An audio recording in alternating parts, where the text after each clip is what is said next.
I believe deathmatch wrestling can be the best wrestling in the world. And like, look at the way that it is in the States. It's already deathmatch is booming right now. Deathmatch is on the up. 100%. Yeah. I mean, you look at like I've got friends of mine that live in the United States that weren't deathmatch fans, and I was saying it's like they're like, no, deathmatch wrestling's crap, and I'm like, no, dude, seriously, you need to go watch like Tournament of Death. You need to go and see like Nick Gage versus G Raver, or like Jimmy Havoc versus Alex Colon, like or any Matt Tremont match. Those are good deathmatch wrestling. Go check out an Onita match. And he started checking out these matches. He's like, no, dude, fuck, like I was wrong. Like I thought like it was just guys rolling around in glass and fire. I'm like, no. Yeah. Like anybody that thinks that deathmatch wrestling is crap, like watch Nick Gage versus RSP at Run Ricky Run. Like that 100%. reaction at the end of the show, that's the biggest independent wrestling reaction I've seen pretty much ever. Like not even WWE gets reactions like that these days. Dude, where fans are throwing shit in the fucking ring, Yeah. dude, that's when you know you've got legit heat. And especially in a time where like fans are so smart, they've got the fucking world at their fingertips to really understand that it's a work and whatever. But you know what I mean? Like to get that sort of heat, that was insane, dude. I remember watching that and just being Yeah. blown away by that reaction. Yeah. I Even I think remember Ricky got like punched in the face by a fan or some shit. yeah, from memory, I think that's what happened. Like I didn't get to see the show live, and then like I checked my Twitter and I just seen the ring getting absolutely littered with crap, and I'm like, I need to see this. I need to see this match. And then when I watched it, it was incredible. Like that's when Eric Ryan joined 4-4, I believe. So Yeah, yeah, yeah. Like it's funny, man. Like it's with the death matches, they're so like it's amazing to have like that as the payoff match to a massive feud. And you saw that when you had like the two hate clubs going against each other in the early yeah, CCW days, and it was like the big finale in that in Cage of Death, and it was just like, man, fuck, that was the payoff of the whole feud that was years in the making.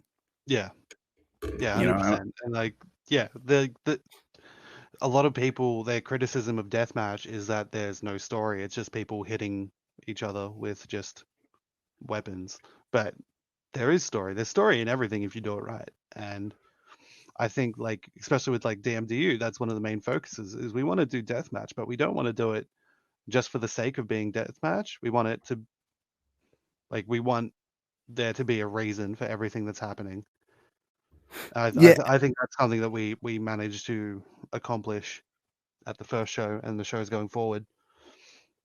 I really enjoyed the promos between you and Damian Rivers at the lead up, and like seeing it at the press conference, because it was a reason for the 100 light tubes. You know what I mean? Like you could see the intensity in both of you guys in the promos and the face off and the push and shove. It's like, okay, you know what I mean? Like you built the storyline to a believability. It's like, okay, these motherfuckers hate each other and want to take each other's heads off with some light Yeah, tubes.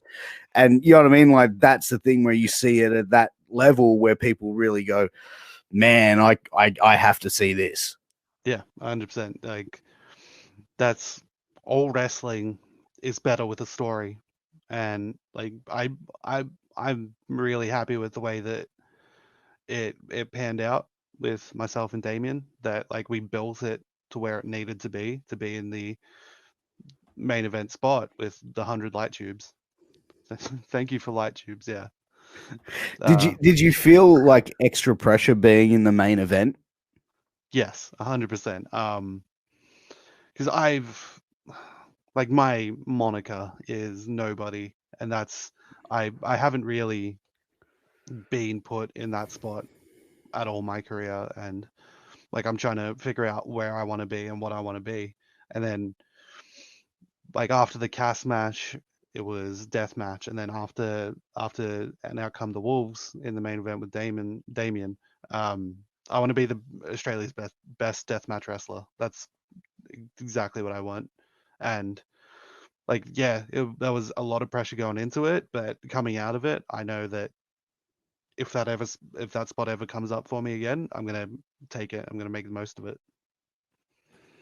And like talking about your character, like the Callen Butcher, like with a surname like Butcher, man, that's like deathmatch wrestler all over it, Yeah. man. Like when you started out, like who were some of the guys that you really sort of idolized and really sort of got drew inspiration from in the early parts of your career?